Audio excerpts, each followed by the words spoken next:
በልዑል እግዚአብሔር ፊት መቆማችንን እናስተውል።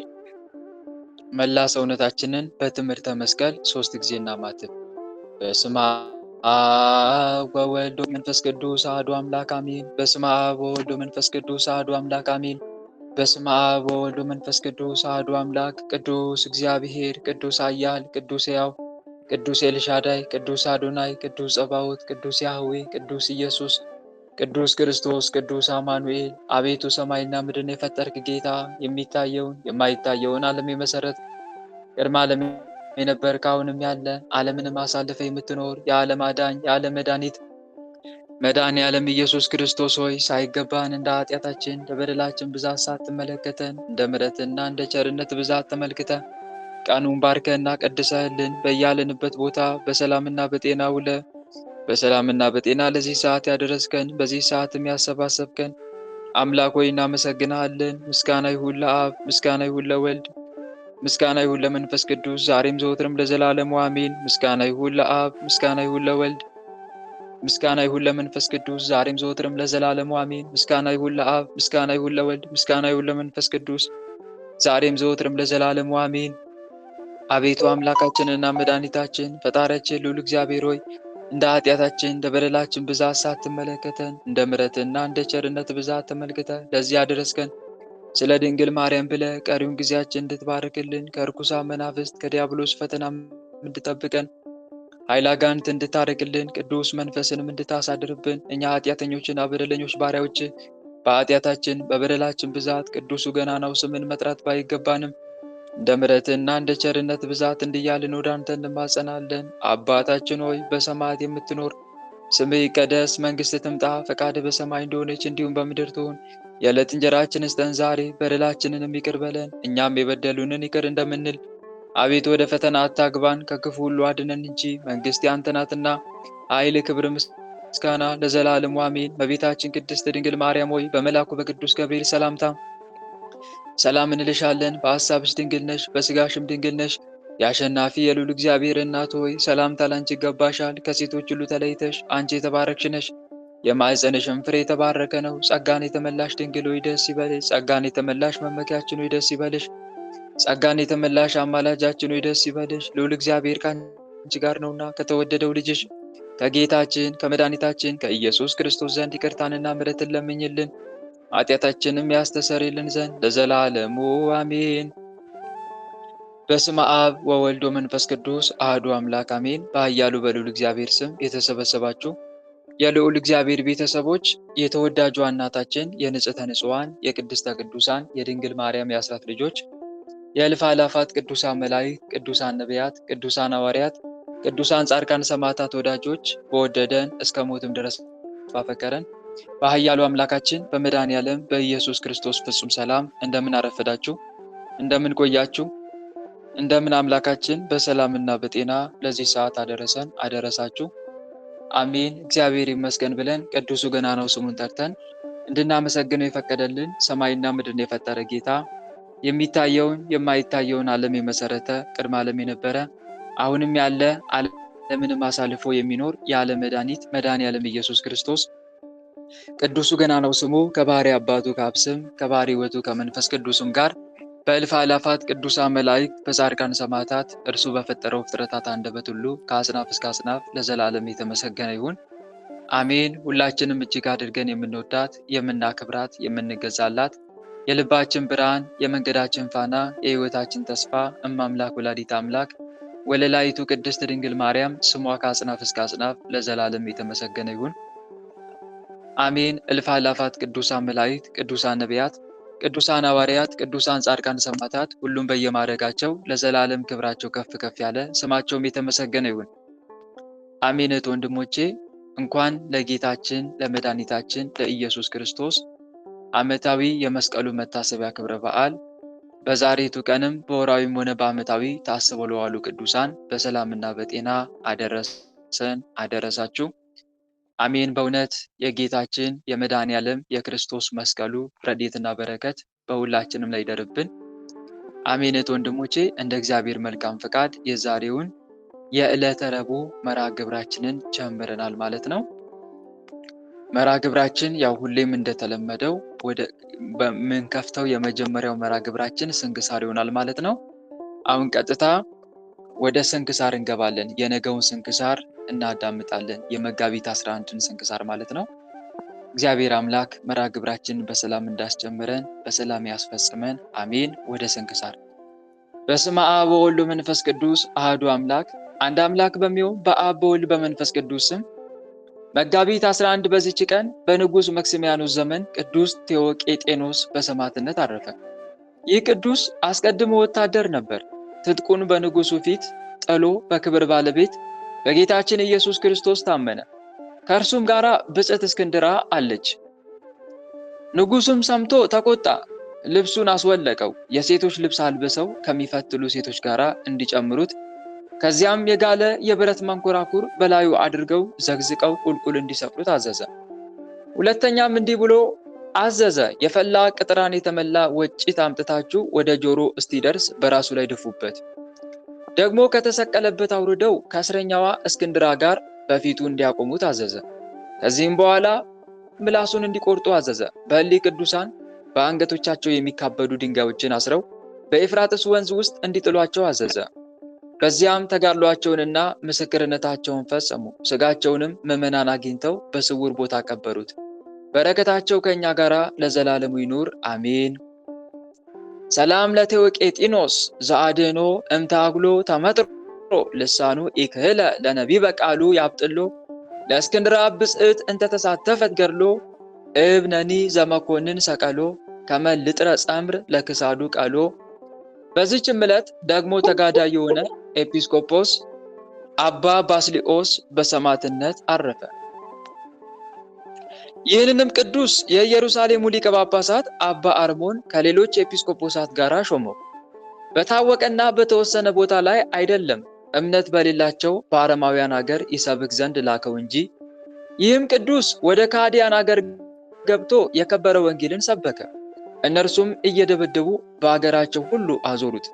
ደግሞ ወደ ሰሩና አገሮች ገብቶ የከበረ የወንጌል ትምህርትን አስተማረ።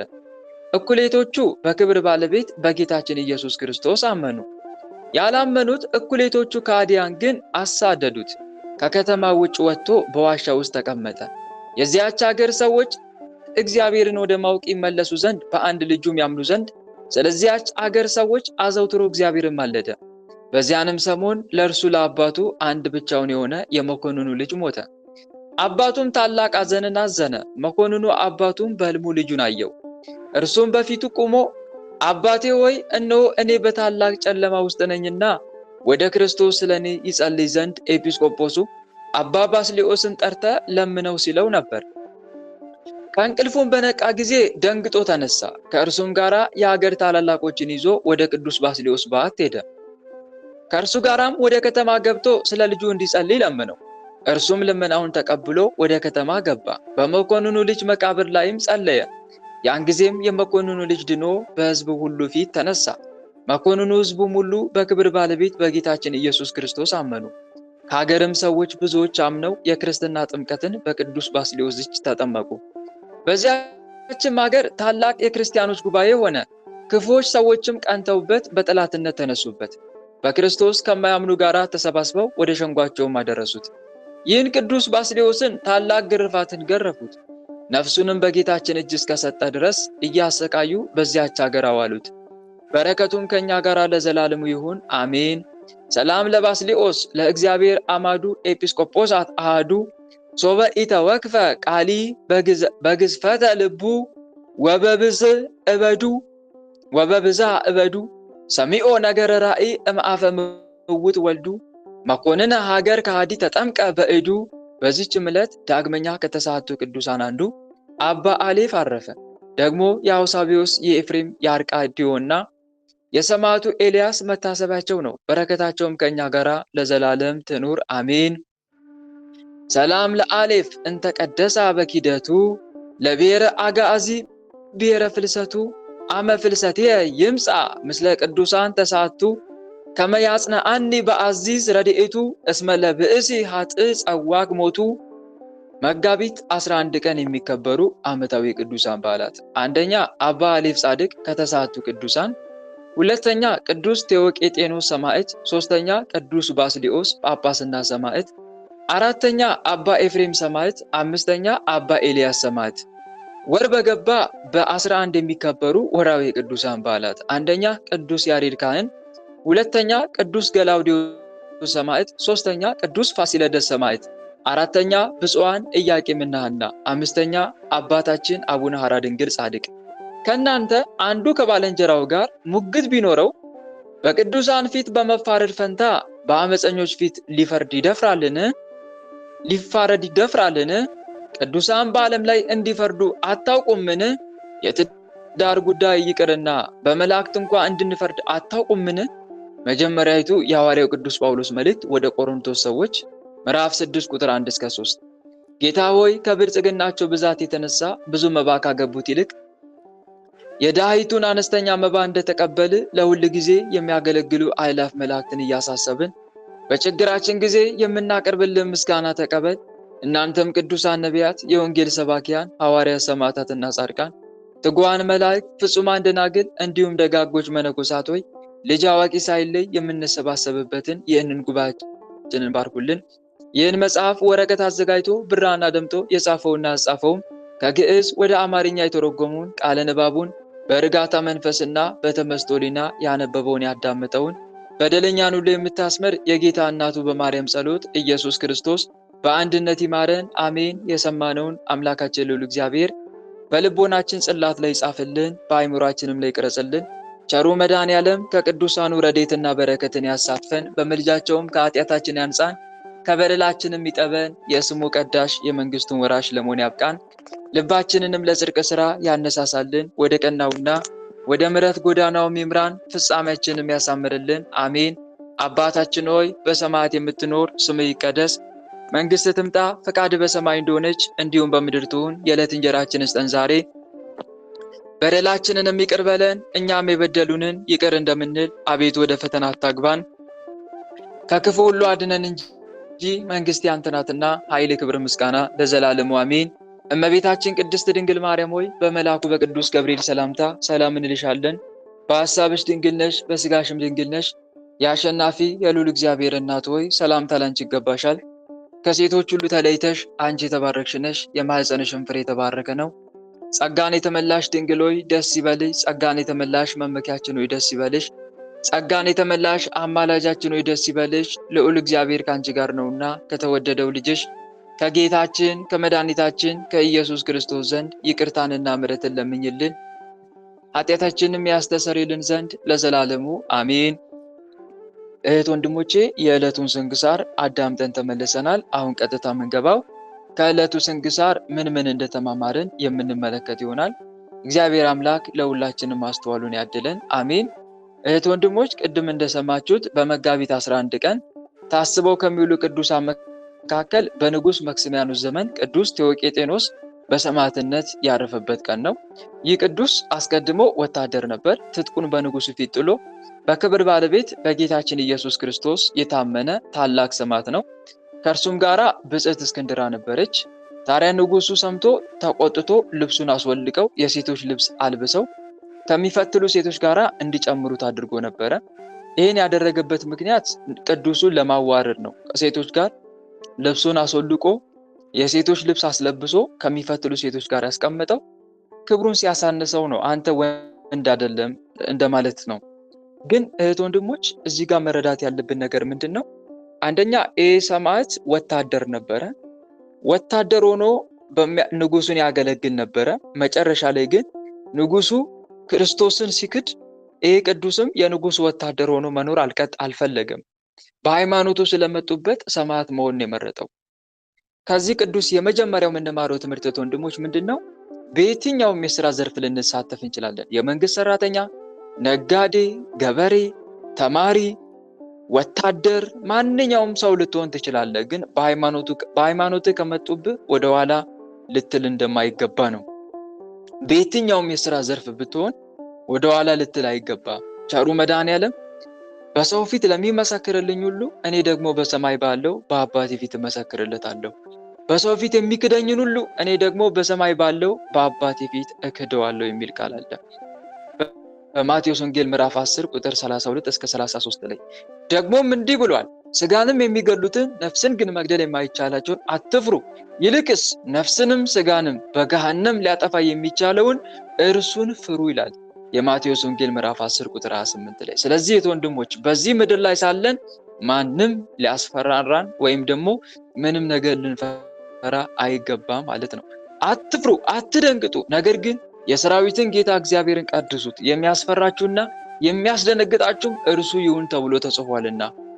ትንቢተ ኢሳይያስ ምዕራፍ 8 ቁጥር 12 እስከ 14 ላይ ቸሩ መድኃኔዓለም ነፍሱን የሚያጠፋ ያገኛታል፣ ነፍሱን የሚያገኝ ያጠፋታል፣ ነፍሱን ግን ስለኔ የሚያጠፋ ያገኛታል ብሏል። ስለዚህ ወንድሞች ከዓለም ካለው ብዙ ገንዘብና ክብር ይልቅ ስለ ክርስቶስ መነቀፍ እጅግ የሚበልጥ ባለጸግነት ነውና እስከ መጨረሻው በሃይማኖታችን ልንጸና ይገባል ማለት ነው። ከዚህ ቅዱስ የመጀመሪያው የምንማረው ይሄ ነው። ታዲያ ይህ ቅዱስ በአምላኩ ማመንን በአምላኩ ታምኖ ሰማዕትነትን ስለመረጠ ይህ ቅዱስ ሊያዋርደው ከክብሩ ዝቅ ሊያደርገው መሳለቂያ ሊያደርገው ሞከረ። ያ ምንድን ነው? ልብሱን አስወልቀው የሴቶች ልብስ አስለብሰው ማዋረድ። ነገር ግን ወንድሞች በሰው ፊት በተዋረድን ልክ በሰማይ ደግሞ ክብራችን ይጨምራል። ያለ መጠን የሚከበርና የሚመሰገን ሰው እጅግ አብዝቶ ይጠፋል። በሰው ዘንድ የሚዋረድ ግን በእግዚአብሔር ዘንድ ይከብራል። በምድር ላይ ስለ ክርስቶስ ስንል እንደተዋረድነው በሰማይ ደግሞ ክብራችን ይጨምራል። ሲነቅፏችሁና ሲያሳድዷችሁ በእኔም ምክንያት ክፉን ሁሉ በውሸት ሲናገሩባችሁ ሲያዋርዷችሁ ብፁዓን ናችሁ፣ ዋጋችሁ በሰማይ ታላቅ ነውና ደስ ይበላችሁ፣ ሐሴትም አድርጉ፣ ከእናንተ በፊት የነበሩትን ነቢያትን እንዲሁ አሳደዋቸዋልና ተብሎ ተጽፏል። ስለዚህ ወንድሞች አንድ የምንማረው ትምህርት ነው። ታዲያ ቅዱሱን አሁንም ይሄ ሰው ማሰቃየት አልተወም። ከዚያ የጋለ የብረት መንኮራኩር በላዩ አድርገው ዘግዝቀው ቁልቁል እንዲሰቅሉት አዘዘ። ሁለተኛም እንዲህ ብሎ አዘዘ፣ የፈላ ቅጥራን የተመላ ወጭት አምጥታችሁ ወደ ጆሮ እስኪደርስ በራሱ ላይ ድፉበት።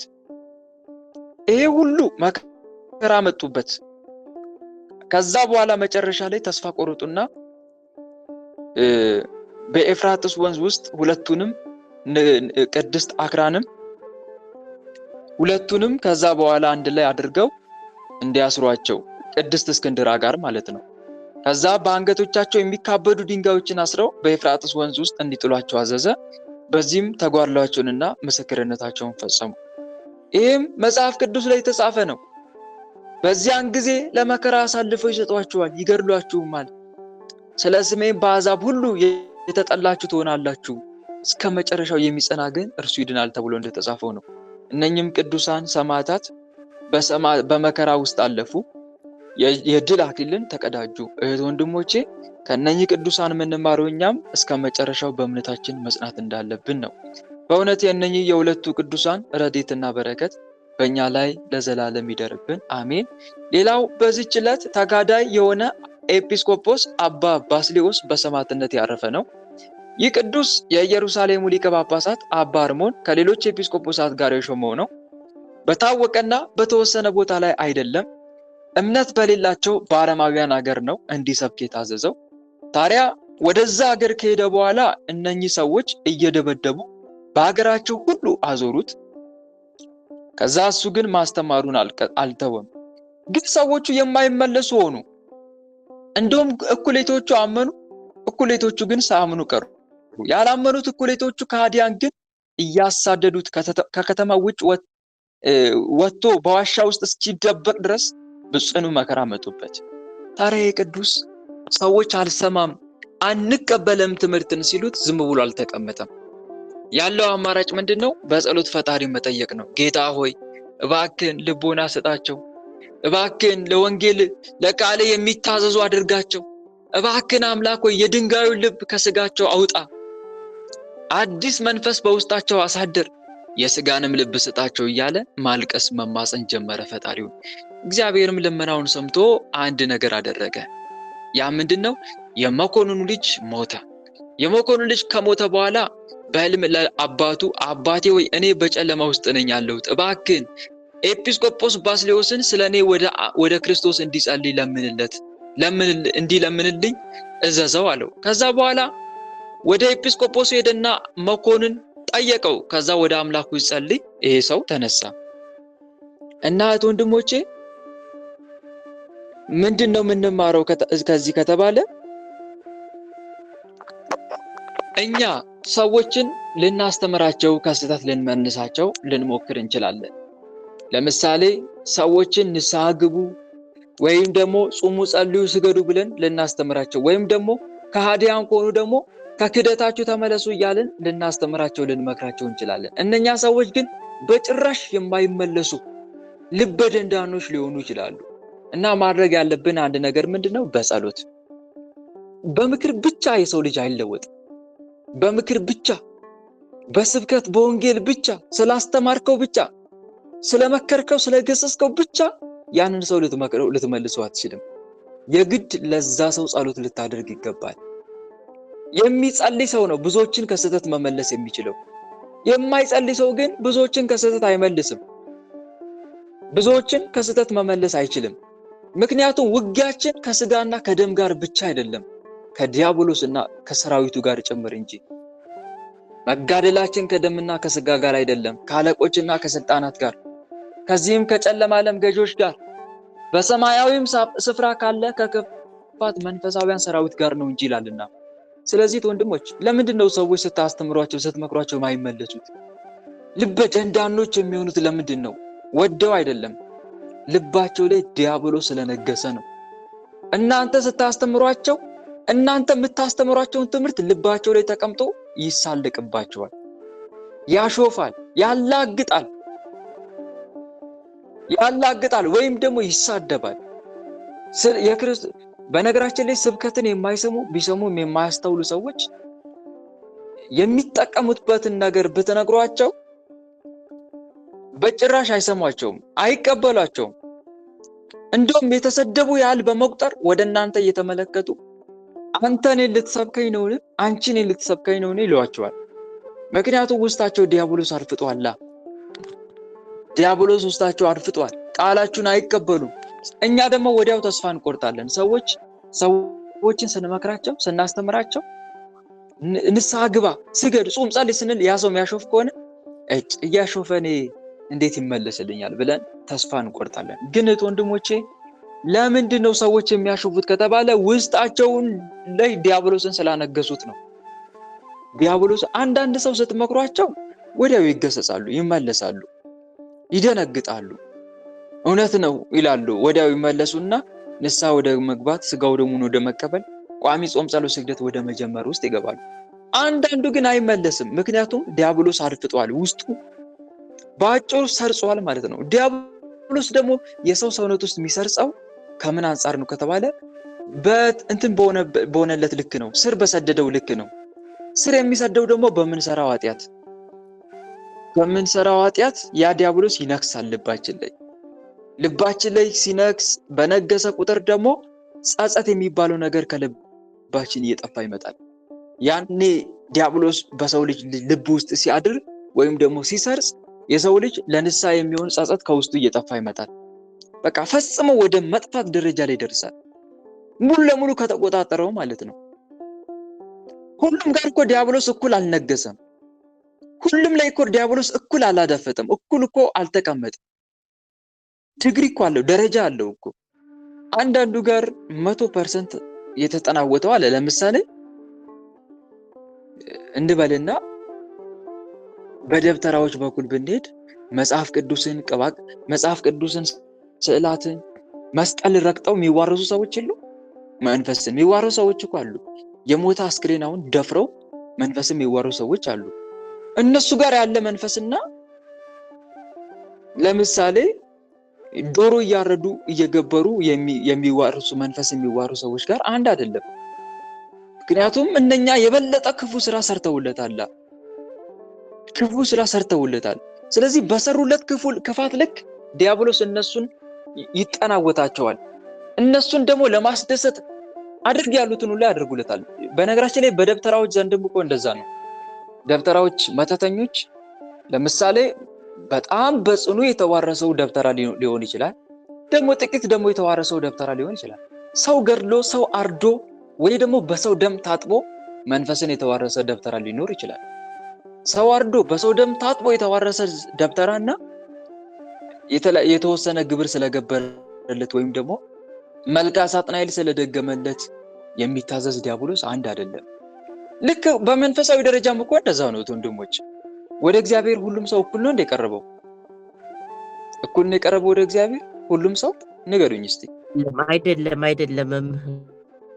ወደ እግዚአብሔር ሁላችንም እኩል አቀረበን ነው። በእግዚአብሔር ዘንድ ሞገሳችን ወይም ደግሞ ያለን ቀረቤታ እኩል አይደለም፣ ይበላለጣል፣ ይለያያል። እስቲ ከፍጥረታት ወገን ለፈጣሪ እጅግ የቀረበው ማን ነው? ከፍጥረታት ወገን ማርያም ወላዲተ አምላክ። በትክክል ቃሉት ያሰማልን። እመቤታችን ቅድስት ድንግል ማርያም ከፍጥረታት ሁሉ ለፈጣሪ እጅግ ትቀርባለች።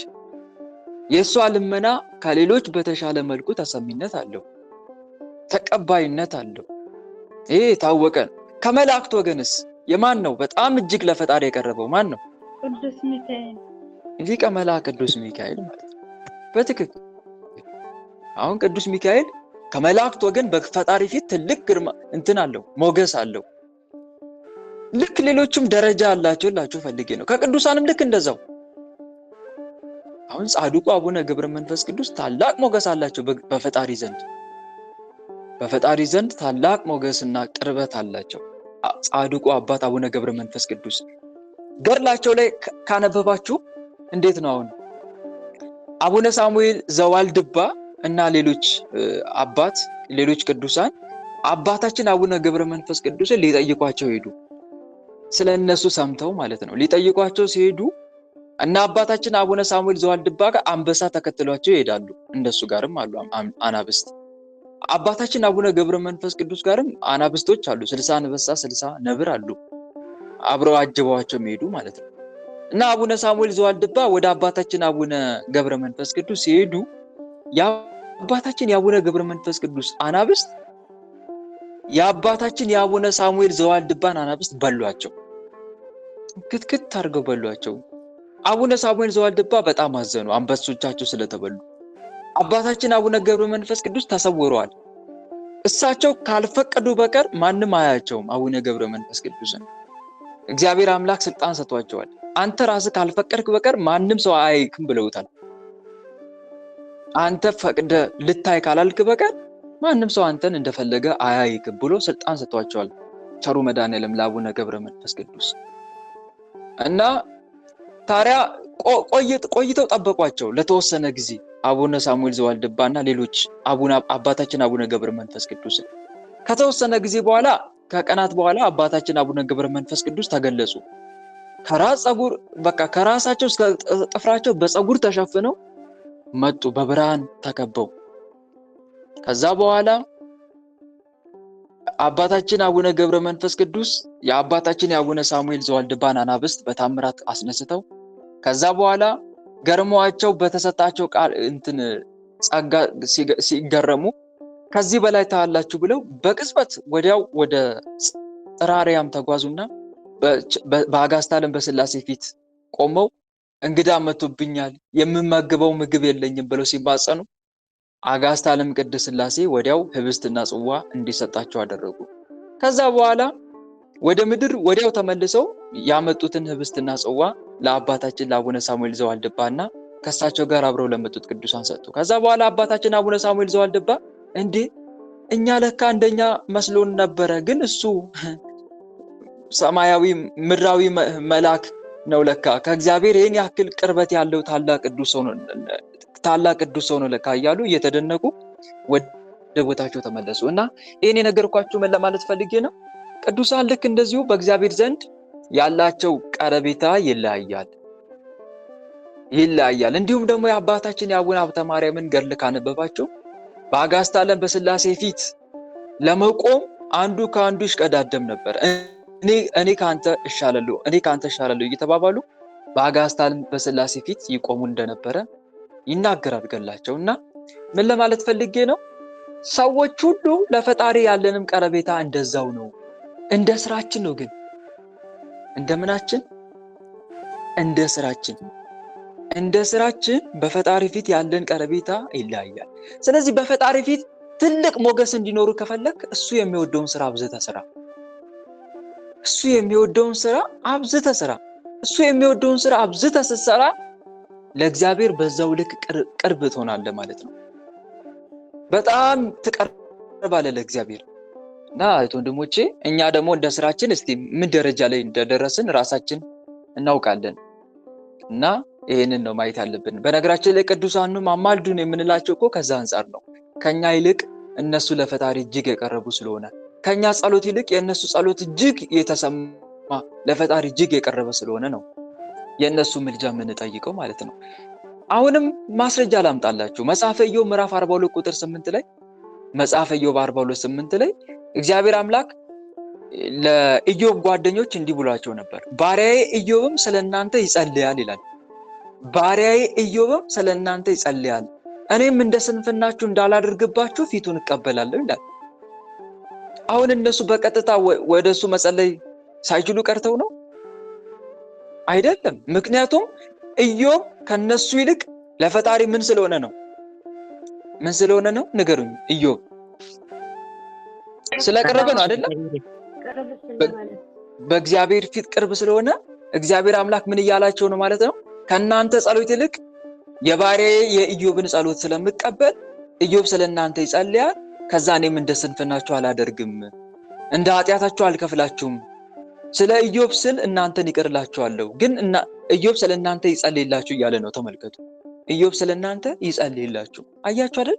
ስለዚህ በፈጣሪ ፊት አንዱ ከአንዱ ቅርብ ነው ለማለት ፈልጌ ነው። ሞገስ አለው አንዱ ከአንዱ ይልቅ በተሻለ መልኩ ማለት ነው። ለዛ ነው በነገራችን ላይ የካህናት ጸሎት የሚያስፈልገን። ከምዕመን ጸሎት ይልቅ ካህን ለፈጣሪ የቀረበ ነው ማለት ነው። አገልጋይ ከአገልጋይ ይልቅ ከምዕመን ይልቅ አገልጋይ የተሻለ ነው ሞር ካለው ስልጣን አንጻር ማለት ነው። ምክንያቱም እግዚአብሔር አምላክ ለነሱ ስልጣን ሰጥቷቸዋል። ልክ እንደዛው ከካህን ጳጳስ ደግሞ የበለጠ ሞር። ለዛም እኮ ነው አሁን ለምሳሌ አይታችሁ ከሆነ እንደውም መንፈሳዊ ፊልም ካያችሁ ቅድስት ሙራኤል መንፈሳዊ ፊልም ላይ አይታችሁ ከሆነ የቅድስት ሙራኤል አባት ምን ነበር? ካህን ነው አይደለ? የቅድስት ሙራኤል አባት ምንድነው? ካህን ነው። ሚስቱም ልክ እንደዛው የካህን ሚስት ናት። አስቡት። ግን ጸሎት ሲጸልዩ እየጸለዩ ያለ ልጅ ስጠኝ ያለች ትማጸን ነበረ፣ ሚስቱ ኢላሪያ ማለት ነው። ከዛ መጨረሻ ላይ በራእይ ምን ነበረ? ልጅ ታገኛለሽ፣ ግን ማን ይጸልይልሽ ነው አላት። ሊቀ ጳጳሱ። ትክክል። ወደ ማን ጳጳስ ሂጂና እዛ ጸሎት ያደርጉልሽ ነበር አላት። ካህኑ አጠገቧን ያለው ባለቤቷ ካህን ነው። ለምን እሱ አይጸልይላትም ነበር? ምክንያቱም ጳጳሱ ከካህኑ ይልቅ ለእግዚአብሔር እጅግ የቀረበ ነው ማለት ነው። እና በዚህ ማየት መቻል አለብን ለማለት ፈልጌ ነው። ሁሉም ሰው በእግዚአብሔር ፊት እኩል የቀረበ አይደለም፣ እንደ ስራው ይለያያል። እግዚአብሔር በእርግጥ ሁሉንም በኩል አይን ያያል፣ አያዳላም። ግን እንደ ስራችን ደግሞ በእግዚአብሔር ፊት ያለን ሞገስና ቀረቤታ አንድ አይደለም፣ እኩል አይደለም ለማለት ፈልጌ ነው። እንደ ስራችን ሁሉ እንደየስራው ዋጋውን ያገኛል እንደሚለው ማለት ነው መጽሐፍ ቅዱስ። እና እንደ ስራው እግዚአብሔር አምላክ ይከፍለዋል ለማለት ፈልጌ ነው። ይበልጥ ደግሞ ጸሎታችን ተሰሚነት የሚኖረው ልክ በዛው ልክ ማለት ነው። ንስሐ የገባ ሰውና ንስሐ ያልገባ ሰው ጸሎት እኩል ነው እንዴ? በፈጣሪ ፊት የሚያደርገው እኩል ነው አይደለም። ንስሐ የገባው ሰው ጸሎት የበለጠ ተሰሚነት ይኖረዋል ንስሐ ካልገባው ሰው ጸሎት ይልቅ። ለዚህም ነው እግዚአብሔር አምላክ እነሆ የእግዚአብሔር እጅ ከመስማት እነሆ የእግዚአብሔር እጅ ከማዳን አላጠረችም፣ ጆሮም ከመስማት አልደነቆረችም፣ ነገር ግን በደላችሁ በእናንተና በአምላካችሁ መካከል ለይታለች፣ እንዳይሰማም ኃጢአታችሁ ፊቱን ሰውሮታል ተብሎ የተጻፈው ትንቢተ ኢሳይያስ ምዕራፍ 59 ቁጥር 1-2 ላይ ማለት ነው። እና ይለያያል ለማለት ፈልጌ ነው ቀረቤታችን። ስለዚህ እንደ ስራችን ልክ ነው መጠን ነው የሚወስነው ማለት ነው። ልክ እንደዚሁ በርኩሳ መናፍስት ዘንድም ደግሞ እንደዚሁ ነው ወንድሞች። ሰዎች መናፍስትን ይዋረሳሉ እኮ እየሄዱ አጋንንትን ሆን ብለው ፈልገው ይዋረሳሉ። ሆን ብለው ይዋረሳሉ ደብተራዎች። እና በተዋረሱት ልክ ደግሞ ዲያብሎስ ይታዘዝላቸዋል። እነሱን ለማስደሰት ይሽቀዳደማል። 100% ዲያብሎስን ለመዋረስ ብለው ሰው አርደው ደሙ ለዲያብሎስ የሚገብሩ በዛ ሰው ደም የሚታጠቡ ሰዎች እኮ አሉ። በዛ ሰው ደም የሚታጠቡ መጽሐፍ ቅዱስን የሚረግጡ ማንን ለማስደሰት? ዲያብሎስን ለማስደሰት። ቅዱሳት ስዕላትን የሚረግጡ በቅዱሳት ስዕላት ላይ የሚጸዳዱ በቤተ መቅደስ የሚጸዳዱ ሰዎች አሉ። የሞተ አስክሬን የሚደፍሩ ሰዎች አሉ። ለምን? ማንን ለማስደሰት? ዲያብሎስን ለማስደሰት። እሱ ሲደሰት ነው የበለጠ እነሱ የሚዋረሳቸውና ስራ የሚሰራላቸው ማለት ነው። ሕፃን የሚያርዱለት እኮ አሉ። ማንን? የተዋረሱትን ዲያብሎስ ለማስደሰት ብለው። ከዛ ያ መንፈስ በጣም አስደስተውታል፣ ግብር ገብረውለታል፣ እሱ ረክቷል ማለት ነው። በተሰጠው ግብር በጣም ስለረካ ምን ያደርግለታል? የሚፈልጉትን ነገር ያደርግላቸዋል ማለት ነው። መንግስታት፣ ሳይንቲስቶች፣ ቱጃሮች ብቻ የፈለጉትን ያደርግላቸዋል። እንደውም መናፍስቱ ሌሊት እንደ ልብ ያዙታል። አድርግ ያሉትን ሁሉ ያደርግላቸዋል። ሌሊት መናፍስቱን ያዙታል። እርሻ እያሳረሱ ያሳጭዱታል፣ አጨዳ ያሳጭዱታል፣ አረም ያሳርሙታል፣ ያስኮተኩቱታል። ባለ ሆቴል ከሆኑም በምታት አይን ላይ ብቻ የተከመረ በረከት የሌለው ምግብ ያስቀርቡታል። ሌሊት መናፍስቱን እንጨት እያሰበሩ ያስግዛሉ። ቤት እያሰሩ ውሃ ያስቀዳሉ፣ ድንጋይ ያስከምራሉ። ልክ እንደዚሁ ሌላም ለተወሰነ ቀናት፣ ለሳምንት፣ ለ15 ቀን ከመንፈሱ ጋር ፍጹም ስለተዋረሱ ባህር ውስጥ ሳይታፈኑ ከመሰሎቻቸው ጋር ከአጋንንት ጋር ተመካክረው ይወጣሉ። ለ15 ቀን ሳይታፈኑ። የሰው ልጅ ባህር ውስጥ ለ15 ቀን አይቆይም። እንኳን ለ15 ቀን ለ15 ደቂቃ እንኳን አይቆይም። እና አስቡት፣ እነሱ ግን እንደዛ ሆነው ይቆያሉ። ሌሊት ከመንፈሱ ጋር ፍጹም ስለተዋዱ የሰው ቤት ማንም ሳያቸው ተሰውረው ይገባሉ። የሰው ቤት ተሰውረው ገብተው ወንጀል ፈጽመው ወይም ደግሞ ደፍረው ወይም ደግሞ ገድለው ይወጣሉ። ይሄ ከመንፈሱ ጋር ፍጹም ስለተዋዱ ነው ማለት ነው። እና ዞሮ ዞሮ እንደተዋረሱት ልክ ነው፣ ወይም ደግሞ ዲያብሎስን በግብራቸው እንዳስደሰቱት ልክ ነው ማለት ነው። ኢሉሚናቲዎች አሁን በዓለም ላይ ክፉ ድርጊት እኮ ይፈጽማሉ። በዓለም ላይ አሁን ጦርነት ይካሄዳል አይደለ? ለምን ይመስላችኋል ጦርነት የሚካሄደው? ሆን ብለው እኮ የሰው ግብር ዲያብሎስ ይፈልጋል። ደም እንዲፈስለት እኮ ይጠይቃል ዲያብሎስ። እንደምንም ብላችሁ ሴራ አቀነባብራችሁ ደም አፍስሱልኝ፣ ደም ጠምቶኛል ይላቸዋል እኮ። ከዛ ደም ያፈሱለታል በጦርነት ሰበብ። የጦርነቱ ምክንያት ሌላ ነው፣ ለህዝቡ የሚነገረው ነገር ሌላ ነው። እንዲህ ስምምነት ላይ ስላልተደረሰ እንዲህ ስላልሆነ ነው ይባላል ለውጭው ህዝብ። ውጭ ላለው ህዝብ እንደዛ አይነት ዜና ነው የሚቀርብለት። በቃ እንትናና እንትና ስላልተስማሙ በዚህ ስምምነት ስለፈረሰ ይባላል። ግን ዞሮ ግን ዲያብሎስ የሰው ደም ግብር ስለፈለገ ነው ጦርነቱ የተካሄደው ማለት ነው። ይሄ ብቻ አይደለም፣ ሌላም ብዙ ማንሳት ይቻላል። ለምሳሌ ህፃናት በየጊዜው ይጠፋሉ። ከመንገድ ላይ ተጠልፈው ይወሰዳሉ። የገቡበት አይታወቅም። ይሄም ዲያብሎስ በተለይ ኢሉሚናቲዎች የኢሉሚናቲን ሴራዎችና ተንኮሎች አንብባችሁ ወይም ከሆነ ቦሄሚያን ጫካ ላይ ይታረዳሉ ህፃናት እኮ ከአገር እየተሰበሰቡ ማለት ነው። ለምን? ዲያብሎስ ግብር ይፈልጋል፣ የሰው ደም ይፈልጋል። እንደዛ አይነት ግብር ስለሚፈልግ፣ መስዋዕት እንዲቀርብለት ስለሚፈልግ፣ ታዲያ በዛ ልክ ግብር ሲገበርለት የሚፈልጉትን ነገር ደግሞ እሱም ይፈጽምላቸዋል ማለት ነው። እና በዛው ልክ ነው ዲያብሎስ ሰዎችን የሚዋረሳቸው እናም ደግሞ አደግ የሚሉትን የሚያደርግላቸው። እና ከዛ አንጻር ነው ሰዎች ጨካኝ የሚሆኑት። ዲያብሎስን ለማስደሰት ሲሉ የሰው ልጅ ላይ የሌለ ግፍ ያደርሳሉ ማለት ነው። እና ከዛ አንጻር ነው። ስለዚህ በዚህ ልክ ደግሞ ሌላው ደግሞ ወንድ ለወንድ ሴት ለሴት ጋብቻ በተፈጸመ ልክ እሱም አቅም እያገኘ ይመጣል። ዲያብሎስ አቅም እያገኘ ይመጣል። የሰው ልጆችን የመቆጣጠር ፓወሩ እየጨመረ ይመጣል። ፓወሩ ሲጨምር ደግሞ እንደ ልብ ሰዎችን ላይ ይቆጣጠራል ማለት ነው። ስለዚህ ከዚህ የምንረዳው ነገር ምንድነው? በገዛ እጃችን ነው ዲያብሎስን እኛ ላይ የምናሰለጥነው ማለት ነው። በዚህ የተነሳ ነው ሰዎች ቃለ እግዚአብሔር ሲነገራቸው በቃለ እግዚአብሔር የሚያሾፉት። ተይዘዋላ። አሁንም ምሳሌ ማስረጃ ላምጣላችሁ። የሐዋርያት ሥራ ላይ ሲሞን የሚባል መሰሪ ነበር አይደል? ሲሞን የሚባል በጣም መሰሪ ጠንቋይ ነበር። እና ያ ሰው በጥንቆላ እየጠነቆለ ብዙዎችን ሲያሳስት ነበር። መጨረሻ ላይ ግን በሐዋርያት ስብከት አዳመጠና አብሮ ተጠመቀ። ከዛ በኋላ ሐዋርያት መንፈስ ቅዱስን እጃቸውን በሰዎች ላይ ሲጭኑ መንፈስ ቅዱስ ይወርድባቸው ነበር። ተመለከተና ሲሞን እንዴ ይሄን ነገር እንዴት በገንዘብ አላገኘውም አለና ገንዘብ አምጥቶ በጥንቆላ የሰበሰበውን ገንዘብ በሐዋርያት እግር ስር አደረገና እባካችሁ እኔም እጁን የሚጭንበት ሰው መንፈስ ቅዱስን የማሳድርበት ስልጣን ስጡኝ ሲላቸው ጴጥሮስ አንተ በመራራ እስራት ተይዘህ ያለው አለው። ምናልባት እግዚአብሔር ይቅርልን እንደሆነ ንስሐ ግባ ብሎ ነገረው። እና ከዚህ የምንማረው ነገር ምንድነው? ሲሞን ላይ ዲያብሎስ በጣም በጥልቀት ገብቶበታል፣ ተዋርሶታል ማለት ነው። እሱ ላይ ከሌሎች በተለየ ሁኔታ ሰርጾበታል ማለት ነው።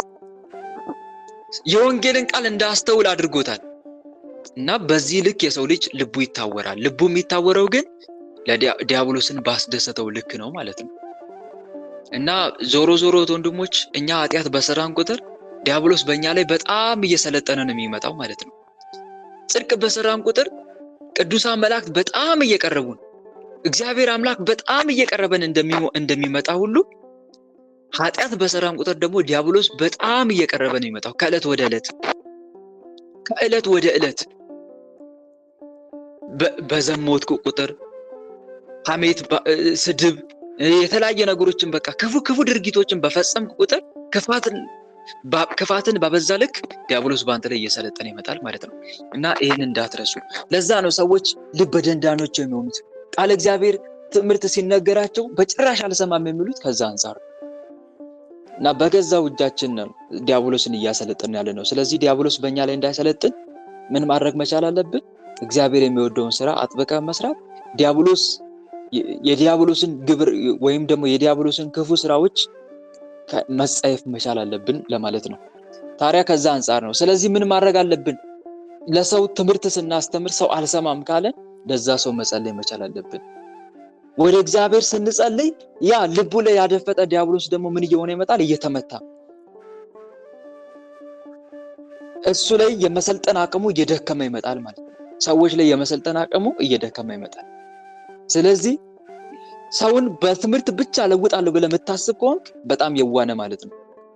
በጣም የዋነ ገና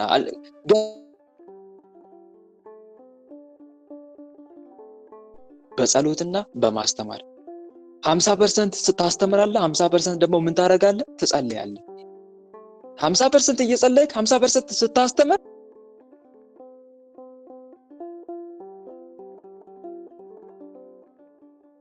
አይሰማም ከኔ ነው። በስላሴ ስም ይሰማችኋል ድምጼ? አሁን ይሰማል ነው።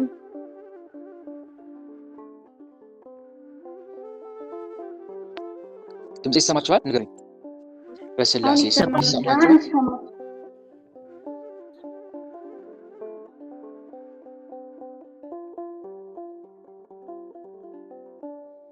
አይሰማም ነው። በስላሴ ስም ይሰማችኋል? አሁን ይሰማል ወንድማችን።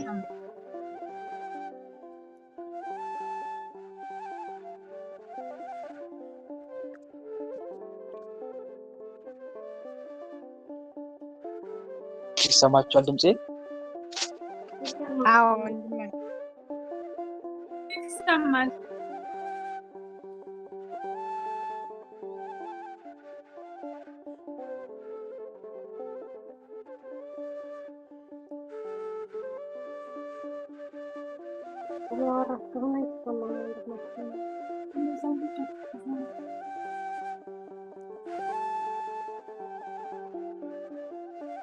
አይሰማችሁም ድምጼ? መልካም። እና ምን እናደርጋለን? ግማሽ ፐርሰንት ትጸልያለህ፣ ግማሽ ፐርሰንት ደግሞ ታስተምራለህ። በዛ መጠን ነው ሰዎችን ከስህተት መመለስ የምንችለው። ታስተምራለህ፣ ከዛ በኋላ ደግሞ ትጸልያለህ። የምትጸልየው ምንድነው? ልቡ ላይ ያደፈጠ ዲያብሎስ ከልቡ ላይ እንዲነሳ። ከልቡ ላይ ካልተነሳ ግን ያ ሰው ምን ያደርጋል ማለት ነው? ስብከትን አያዳምጥም፣ ትምህርትን አይሰማም፣ በጭራሽ ተቀባይነት አያገኝም ማለት ነው። ምክንያቱም ሰውየው ብቻ ሳይሆን ትምህርትን እያዳመጠ ያለው ውስጥ ያደፈጠ ዲያብሎስም ነው ትምህርትን እያዳመጠ ያለው። ስለዚህ ሰውየውን ደግሞ ልቡን ያደነድነዋል ማለት ነው። ያ መንፈስ ሲታሰር ሰውየው ለቃለ እግዚአብሔር ታዛዥ መሆን ይጀምራል። ካልታሰረ ግን ያሾፍብሃል ማለት ነው። እና በዚህ ልክ ነው። ስለዚህ ወንድሞች ወላጆቻችሁን ወደ ንስሐ ሕይወት ለማምጣት የምትሞክሩ፣ እህቶቻችሁን ወንድሞቻችሁን ወደ ንስሐ ሕይወት ለማምጣት የምትሞክሩ፣ ሌላ እምነት ተከታይ የሆኑትን ሰዎች ወደ ትክክለኛ እምነት ለማምጣት የምትሞክሩ እህት ወንድሞቼ ጎን ለጎን ጸልዩላቸው። ስመ ክርስትናቸውን እጃቸው ላይ ጽፋችሁ ስገዱ። ጌታዬ መድኃኔዓለም ለምሳሌ ወለተ ማርያም ከሆነች ወይም ኃይለ ማርያም ከሆነ የኃይለ ማርያም ልብ ለውጠው፣ እኔ የምናገረውን ቃል እንዲተገብር ወይም ደግሞ እንዲቀበል አድርገው እያለን መማጸን መቻል አለብን።